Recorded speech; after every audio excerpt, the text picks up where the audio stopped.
So hey everyone, welcome back to another quick and very interesting tutorial. Where in this quick tutorial, I'm going to show you how you can fix the issue of your DaVinci exporting the black screen.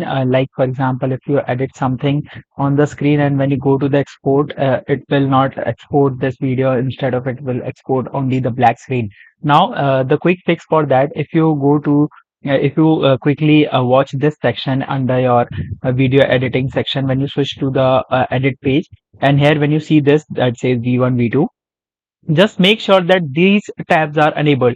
Right now it does not show any red mark. That means these tabs are not enabled, which means when you export the video, these specific tabs or these specific timeline section will not export. So just simply enable it before going to export your video, and once you enable it, and now when you export your video, you'll notice that your video will also get exported, so that it will definitely gonna solve your issue.